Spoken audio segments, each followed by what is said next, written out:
नमस्कार। इस कार्यक्रम में आप सभी का स्वागत है। मैं हूं व्यास जी। आज हमारे साथ मौजूद हैं एन कॉलेज के हिंदी का असिस्टेंट प्रोफेसर, जिनसे आप पहले से परिचित हैं, कुमार वरुण जी। इनके साथ हमने अपने एक वीडियो में, आपको स्मरण होगा, संभल की घटना के संदर्भ में चर्चाएं की थी कि अभी देश में क्या हो रहा है। इस वीडियो में हम चर्चा करना चाहते हैं संस्कृति को लेकर। ये न केवल हिंदी के असिस्टेंट प्रोफेसर हैं, ये काफ़ी अनुभवी लोग हैं। नागालैंड, त्रिपुरा से लेकर के बिहार के मैदानी इलाकों में काम करते रहे।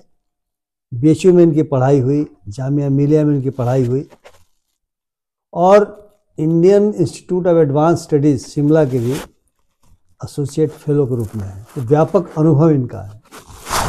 मैं इनसे समझने की कोशिश करना चाहूँगा कि बड़ी धूमधाम मची हुई है इस समय भारतीय संस्कृति के बारे में। भारतीय संस्कृति की अवधारणा को लेकर के कई तरह के विमर्श चल रहे हैं। एक विमर्श यह है जो आज की तारीख में डोमिनेंट विमर्श है, और वो रूलिंग क्लास का विमर्श जिसे हम कह सकते हैं, ग्रामसी जिसे कहते हैं मैन्युफैक्चर्ड कंसेंट। वो यह है कि जिसको हम भारतीय संस्कृति कहते हैं, वह तो वैदिक काल से जो चला आ रहा है, जो कुछ भी हो रहा है, वही केवल भारतीय संस्कृति है। उसके बाद जो कुछ भी इसमें जुड़ा, क्योंकि संस्कृति तो एक धारा की तरह, नदी की धारा की तरह चलती है और बहुत सारी धाराएं मिलती हैं, लेकिन बहुत सारे कुछ लोग ऐसे हैं जो उस मैन्युफैक्चर्ड कंसेंट के आधार पर विश्वास करते हैं, मानते हैं कि वैदिक काल से लेकर के जो कुछ भी अभी चला रहा है, बीच में कुछ भी हुआ उसको नहीं जोड़ते, और वही अविरल धारा भारत की संस्कृति है। हालांकि कठिनाई होगी कि उस अविरल धारा में बहुत सारी ऐसी भी चीज़ें हैं जिसे अस्वीकार करते हैं बहुत लोग, और करना भी चाहिए, क्योंकि अस्पृश्यता की पूरी अवधारणा भी उसमें है। उसमें मनुष्य विरोधी बहुत सारी अवधारणाएं भी हैं, लेकिन अब उसको आप किस रूप में देखेंगे ये आपके ऊपर भी कई बार निर्भर करता है। तो मैं जानना चाहता हूं कि भारत में तो विविधता है। नागालैंड में जो लोग रहते हैं, चाहे नस्ल के रूप में कहें, भाषा के रूप में कहें, खान पान के रूप में कहें, परिधान के रूप में कहें, या त्रिपुरा में जो लोग रहते हैं उनके भी इन सब चीज़ों के बारे में कहें, या दक्षिण भारत में जो लोग रहते हैं, या उत्तर भारत में जो लोग रहते हैं, उन सब में इतनी विविधता है, इतना अंतर है। यहाँ तक कि धार्मिक विचारों में भी अंतर है, धार्मिक पूजा पद्धतियों में भी अंतर है, और नास्तिक भी, हमारा देश तो नास्तिक भी यहाँ पे रहे हैं। यहाँ पे तो चार्वाक दर्शन जिसको बदनाम करने की कोशिश की गई, ये कह के कि ये केवल खाने पीने वाले लोग हैं, वो तो भौतिकवादी दृष्टिकोण से इतिहास की व्याख्या करने की कोशिश आप जानते हैं कि दुनिया के तमाम अन्य देशों में भी हुई हैं, और ऐतिहासिक भौतिकवाद और द्वंद्वात्मक भौतिकवाद काफ़ी लंबे समय तक दुनिया के देशों में रहा। तो मैं इनसे समझने की कोशिश करूँगा कि जिसे हम भारत की संस्कृति कहते हैं, क्या वो विविधता में जो हमारी पहचान है, और जो हम अनेकता में एकता की हमारी जो पहचान है, वह संस्कृति का हिस्सा है, या प्राचीन काल में जो कुछ भी था उसे ही हम आज की तारीख में भारत की संस्कृति मानेंगे। कुमार वरुण जी। शुक्रिया व्यास जी। आपने अपने शुरुआती वक्तव्य में कई संदर्भों को बहुत ही गहराई से और आपने उठाया है। मेरी कोशिश होगी कि उन संदर्भों पर मैं अपनी बात रखूं। संस्कृति की जो जहाँ तक बात है, मैं दिनकर को याद करते हुए उनसे उधार लेकर मैं बात कहना चाहता हूँ। वह कहते हैं कि क्रोध करना आपकी प्रवृत्ति है और क्रोध को वश में करना आपकी संस्कृति है। जब हम भारतीय संस्कृति के संदर्भ की बात करते हैं, जिस संस्कृति को हम सनातन संस्कृति के तौर पर यहाँ के ज़्यादातर जो लोग हैं वो सनातनी अपने आप को घोषित करते हैं, लेकिन उस संस्कृति के मूल तत्व की तरफ ढूंढने की कोशिश करेंगे तो भारत में कई लोगों का आगमन हुआ, कई लोग यहाँ आए, यहाँ बस गए, और मुझे लगता है कि भारत की जो संस्कृति है वो समन्वित संस्कृति है, सामासिक संस्कृति है, विविधतापूर्ण है, आस्तिक भी है, नास्तिक भी है। उसके साथ साथ भारत की जो बहुलता है, नॉर्थ ईस्ट की जो पूरी संस्कृति है, नॉर्थ ईस्ट में भी जो 7-8 राज्य हैं, उन सभी राज्यों की अपनी संस्कृति है। उनके खान पान अलग है, उनके रीति रिवाज अलग है, उनके बोल चाल अलग अलग है, उनके परिधान अलग है। पूरे उत्तर भारत की जो संस्कृति है वह लगभग अलग सी है, दक्षिण भारत की जो संस्कृति है वो अलग सी है। तो एक रैखिक, एक लीनियर प्रोसेस के माध्यम से हम संस्कृति के तत्वों को ढूंढने की कोशिश करेंगे, भारतीय संदर्भ में कोशिश करेंगे, तो उस रैखिक विधि से हम उस संस्कृति के तत्वों को ना ढूंढ सकते हैं, क्योंकि उसमें रैखिक कुछ है ही नहीं। हम सभी जगह, हम जब मनुष्य की जो यात्रा है उस यात्रा के संदर्भ में देखेंगे तो सबका एक दूसरे के साथ मिलन भी है। भारत में कई नस्लों के लोग रहते हैं। हमारे यहाँ काकेसाइड रेस के भी लोग हैं, मंगलोइड भी हैं, निग्रोइड भी हैं।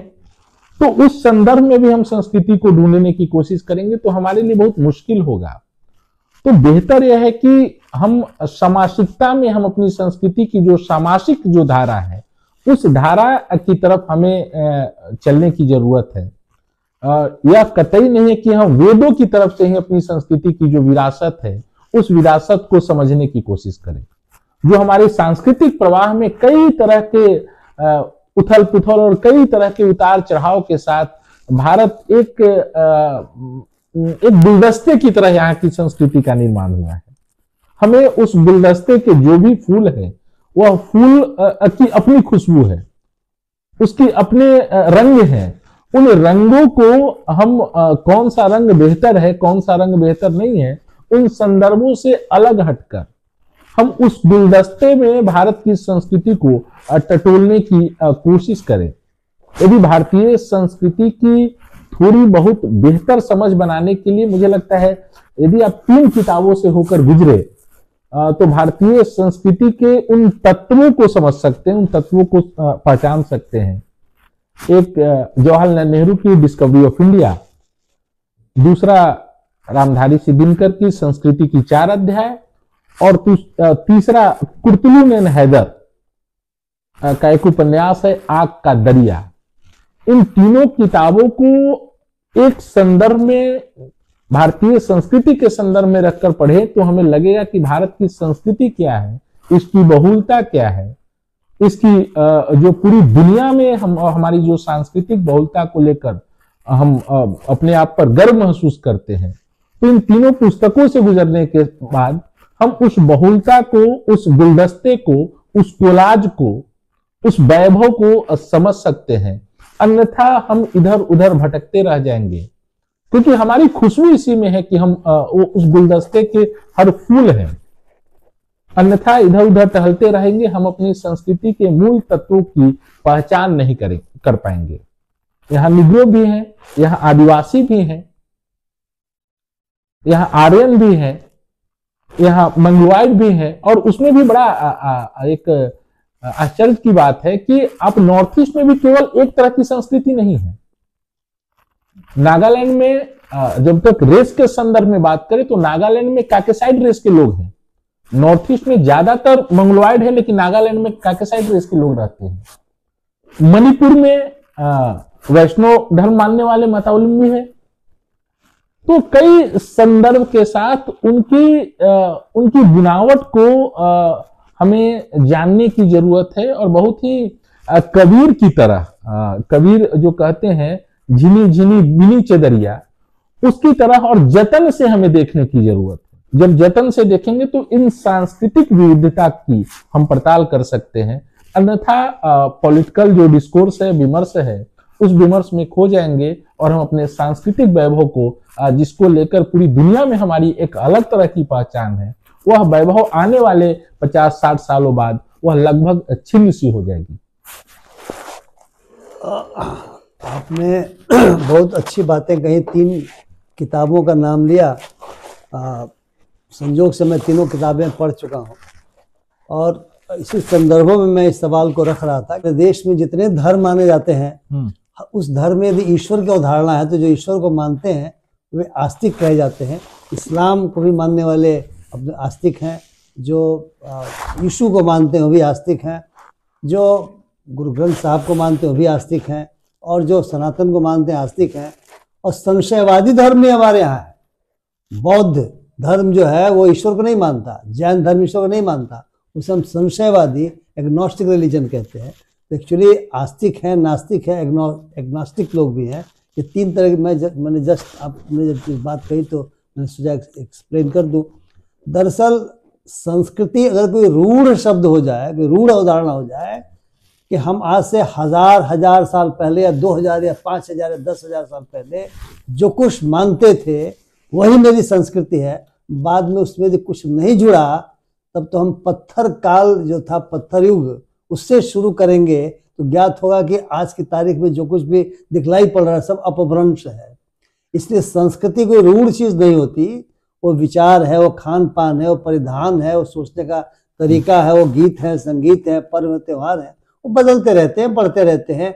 और जैसे नदी की धारा, जैसे गंगा नदी हमारे प्रदेश बिहार में आती है, बक्सर में प्रवेश करती है और इसके बाद से कई नदियां उसमें जुड़ती हैं, जिसे हम गंगा बेसिन की नदियां भी कहते हैं। गंडक जुड़ती है, सोन जुड़ती है, कोसी आती है, उसमें मिलती है, और छोटी बड़ी बहुत सारी नदियां उसमें मिलती हैं, बागमती मिलती है। इसलिए वो मिल करके जब अंत में गंगा हिंद महासागर में जाती हैं तो एक दूसरे तरह के नदी के रूप में भी आप कह सकते हैं। उसे बंगाल में पद्मा कहते हैं, वो हुगली में मिलती है, अलग नदी का नाम हो जाता है। इस तरह से संस्कृति एक जगह रुक नहीं जाती, ठहर नहीं जाती। तो इसके बारे में थोड़ा सा आप हमारे दर्शकों को बताना चाहेंगे। आपने बहुत ही अच्छी बात कही, और कि संस्कृति में एक प्रवाह है, संस्कृति में एक गति है, और हमें संस्कृति को उस प्रवाह, उस गति के संदर्भ में हमें ढूंढने की जरूरत है, समझने की जरूरत है। मासिक संस्कृति को किस फॉर्म में समझे, और भारतीय जो संदर्भ है, भारतीय जो परिदृश्य है, उसमें हमारी संस्कृति किस रूप में है। तो मूलतः हमारी संस्कृति सामासिक है, क्योंकि हम एक दूसरे के साथ मिलते जरूर हैं, लेकिन अपने अस्तित्व को बचाकर, अपनी जो हमारा अस्तित्व है, अपनी जो उपस्थिति है, वो उसमें मौजूद रहती है। हम नदी के दो पाटों की तरह एक दूसरे से, नदी की धार बनने की कोशिश करते हैं हम, बल्कि ऐसा नहीं कि दोनों पार्ट एक दूसरे से मिल जाए और अपने अस्तित्व को समाप्त कर दे। तो भारत की जो पूरी वेद से लेकर आज तक की जो विरासत है, तो उस विरासत में हमें कई तरह के लोग भारत में आए और यहाँ बस गए, और उन्होंने अपनी सांस्कृतिक जो पूरी वैचारिकी थी, उस वैचारिकी को भारतीय समाज में फैलाने की कोशिश की, और उससे एक नई तरह की एक संस्कृति की निर्मित हुई, और जिसकी चर्चा जब हम मध्यकाल में उसकी चर्चा बहुतेरे तौर पर की जाती है, और वहीं से हमें एक समन्वित संस्कृति का कॉन्सेप्ट मिलता है। लेकिन मूलतः हमारे संविधान में भी और हमारी वैचारिकी में भी हम समन्वित संस्कृति मानने वाले लोग हैं, क्योंकि कई तरह के लोग और कई नस्लों के लोग, कई भाषाओं के लोग, और जहां तक संस्कृति की बात के संदर्भ में एक बात और बहुत कहना लाजमी है कि मूलतः संस्कृति एक तरह के अमूर्त चीज है, और भाषा उसे मूर्त आकार देती है। हर संस्कृति की अपनी एक भाषा है, और भाषा के माध्यम से संस्कृति की जो प्रवाह है, वह प्रवाह आगे बढ़ती है। तो भारत में भी कई तरह की विविधतापूर्ण कई तरह की भाषाएं बोली जाती है। इसीलिए मूलतः मैं कह सकता हूं कि भारत की जो संस्कृति है यह सामासिक है, और उसमें कई तरह के मिलावट है। मित्रों, बहुत ही महत्वपूर्ण बिंदु पर चर्चा हो रही थी। इतने छोटे से वीडियो में सब कुछ को समाहित करना कठिन है, आसान नहीं है, और काफ़ी समय भी इसमें हो गया। उद्देश्य यह था कि आप भी इस बात पर विचार करें कि जिसको हम भारत की संस्कृति या भारतीय संस्कृति कहते हैं, क्या वो रूढ़ संस्कृति है जो हजारों साल पहले जो कुछ भी था वही संस्कृति का हिस्सा रहेगा, या उसमें बदलाव होते हैं? क्या वो रूढ़ संस्कृति प्रवाह की तरह से नहीं होकर के अवरुद्ध प्रवाह के रूप में रहेगी, या इस देश में जितनी नस्लें हैं, जितने धर्म हैं, जितने मान्यताएं हैं, विचार हैं, चूँकि हमारा संविधान हमको विचारों और आस्थाओं की भी स्वतंत्रता देता है। तो क्या हम उसे काट करके एक संस्कृति, नए संस्कृति के द्वीप का निर्माण करने की कोशिश कर सकेंगे? क्या हम अपने पड़ोसी से अलग रह करके सोच सकते हैं कि मेरे घर में जो कुछ हो रहा है वही संस्कृति है, वो उससे बियॉन्ड जो कुछ होगा संस्कृति नहीं है? ये बहुत ही कठिन सवाल लगता है, लेकिन कठिन सवाल है नहीं, लेकिन विचार की मांग करता है। तो मैं आशा करता हूँ कि थोड़ा वीडियो लंबा जरूर हो गया है, लेकिन आपको कुमार वरुण जी की बातें सुन करके इस पर काफ़ी विचार करने का निश्चित रूप से मन हो रहा होगा। जैसे मेरे अंदर भी बातचीत करते समय काफ़ी मन हुआ। अगर आप इस वीडियो आपको अच्छा लगे तो कृपया लाइक करें, शेयर करें, मेरे चैनल को सब्सक्राइब करना न भूलें। बहुत बहुत धन्यवाद।